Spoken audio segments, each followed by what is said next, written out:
एक नगर में एक लोभी व्यक्ति रहता था। अपार धन संपदा होने के बाद भी उसे हर समय और अधिक धन प्राप्ति की लालसा रहती थी। एक बार नगर में एक चमत्कारी संत का आगमन हुआ। लोभी व्यक्ति को जब उनके चमत्कारों के बारे में ज्ञात हुआ तो वह दौड़ा दौड़ा उनके पास गया और उन्हें अपने घर आमंत्रित कर उनकी अच्छी सेवा शुश्रूषा की। सेवा से प्रसन्न होकर नगर से प्रस्थान करने के पूर्व संत ने उसे 4 दीपक दिए। चारों दीपक देकर संत ने उससे बताया, पुत्र, जब भी तुम्हें धन की आवश्यकता हो तो पहला दीपक जला लेना और पूर्व दिशा में चलते जाना। जहाँ दीपक बुझ जाए उस जगह की जमीन खोद लेना, वहाँ तुम्हें धन की प्राप्ति होगी। उसके उपरांत पुनः तुम्हें धन की आवश्यकता हुई तो दूसरा दीपक जला लेना, जिसे लेकर पश्चिम दिशा में तब तक चलते जाना जब तक वह बुझ ना जाए। उस स्थान से जमीन में गड़ी अपार धन संपदा तुम्हें प्राप्त होगा। धन की तुम्हारी आवश्यकता तब भी पूरी ना हो तो तीसरा दीपक जलाकर दक्षिण दिशा में चलते जाना। जहाँ दीपक बुझे वहाँ की जमीन खोदकर वहाँ का धन प्राप्त कर लेना। अंत में तुम्हारे पास एक दीपक और एक दिशा शेष रहेगी, किंतु तुम्हें न उस दीपक को जलाना है न ही उस दिशा में जाना है। इतना कहकर संत लोभी व्यक्ति के घर और उस नगर से प्रस्थान कर गए।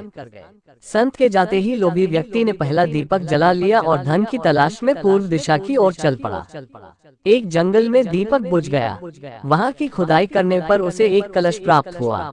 वह कलश सोने के आभूषणों से भरा हुआ था। लोभी व्यक्ति ने सोचा कि पहले दूसरी दिशाओं का धन प्राप्त कर लेता हूँ, फिर यहाँ का धन ले जाऊंगा। वह कलश वहीं झाड़ियों में छुपाकर उसने दूसरा दीपक जलाया और पश्चिम दिशा की ओर चल पड़ा। एक सुनसान स्थान में दूसरा दीपक बुझ गया। लोभी व्यक्ति ने वहाँ की जमीन खोदी। उसे वहाँ एक संदूक मिला जो सोने के सिक्कों से भरा हुआ था। लोभी व्यक्ति ने वह संदूक उसी गड्ढे में बाद में ले जाने के लिए छोड़ दिया। अब उसने तीसरा दीपक जलाया और दक्षिण दिशा की ओर बढ़ गया। वह दीपक एक पेड़ के नीचे बुझा। वहाँ जमीन के नीचे लोभी व्यक्ति को एक घड़ा मिला जिसमें हीरे मोती भरे हुए थे। इतना धन प्राप्त कर लोभी व्यक्ति प्रसन्न तो बहुत हुआ, किंतु उसका लोभ और बढ़ गया। वह अंतिम दीपक जलाकर उत्तर दिशा में जाने का विचार करने लगा, जिसके लिए उसे संत ने मना किया था। किंतु लोभ में अंधे हो चुके व्यक्ति ने सोचा कि अवश्य उस स्थान पर इन स्थानों से भी अधिक धन छुपा होगा जो संत स्वयं रखना चाहता होगा। मुझे तत्काल वहां जाकर उससे पहले उस धन को अपने कब्जे में ले लेना चाहिए। उसके बाद सारा जीवन मैं ऐशो आराम से बिताऊंगा। उसने अंतिम दीपक जला लिया और उत्तर दिशा में बढ़ने लगा। चलते चलते वह एक महल के सामने पहुंचा। वहां पहुंचते ही दीपक बुझ गया। दीपक बुझने के बाद लोभी व्यक्ति ने महल का द्वार खोल लिया और महल के भीतर प्रवेश कर महल के कक्षों में धन की तलाश करने लगा। एक कक्ष में उसे हीरे जवाहरातों का भंडार मिला, जिन्हें देख उसकी आंखें चौंधिया गईं। एक अन्य कक्ष में उसे सोने का भंडार मिला। अपार धन देख उसका लालच और बढ़ने लगा। कुछ आगे जाने पर उसे चक्की चलने की आवाज सुनाई पड़ी। वह एक कक्ष से आ रही थी। आश्चर्यचकित होकर उसने उस कक्ष का द्वार खोल लिया। वहाँ उसे एक वृद्ध व्यक्ति चक्की पीसता हुआ दिखाई पड़ा। लोभी व्यक्ति ने उससे पूछा, यहाँ कैसे पहुँचे बाबा? वृद्ध व्यक्ति बोला, क्या थोड़ी देर तुम चक्की चलाओगे? मैं जरा सांस ले लूं, फिर तुम्हें पूरी बात बताता हूँ कि मैं यहाँ कैसे पहुँचा और मुझे यहाँ क्या मिला। लोभी व्यक्ति ने सोचा कि वृद्ध व्यक्ति से यह जानकारी प्राप्त हो जाएगी कि इस महल में धन कहाँ कहाँ छुपा है, और उसकी बात मानकर वह चक्की चलाने लगा। इधर वृद्ध व्यक्ति उठ खड़ा हुआ और जोर जोर से हंसने लगा।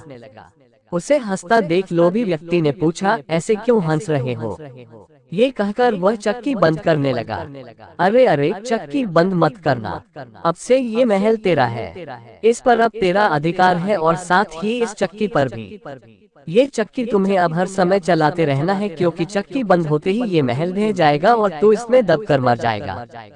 गहरी सांस लेकर वृद्ध व्यक्ति आगे बोला, संत की बात न मानकर मैं भी लोभवश आखिरी दीपक जलाकर इस महल में पहुंच गया था।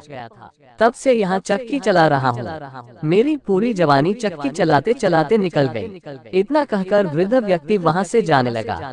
लोभी व्यक्ति पीछे से चिल्लाया, जाते जाते ये बताते जाओ कि इस चक्की से छुटकारा कैसे मिलेगा।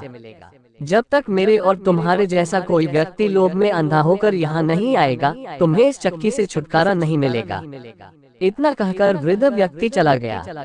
लोभी व्यक्ति चक्की पीसता और खुद को कोसता रह गया। इस कहानी से हमें ये सीखने को मिलता है कि लोभ और अत्याचार आदमी को अंधकार में डाल सकते हैं और उसे वास्तविक सुख और समृद्धि से दूर ले जा सकते हैं। ग्रीड और धन प्राप्ति की लालसा ने लोभी व्यक्ति को अपनी भलाइयों की चिंता करने से हटा दिया और उसने अपनी खुशियों को बर्बाद कर दिया। ये भी दिखाता है कि अकेले धन से ही जीवन का सार्थक और आनंदमय होना संभव नहीं है, बल्कि सामाजिक साझेदारी और सहयोग से ही सच्चा सुख प्राप्त हो सकता है।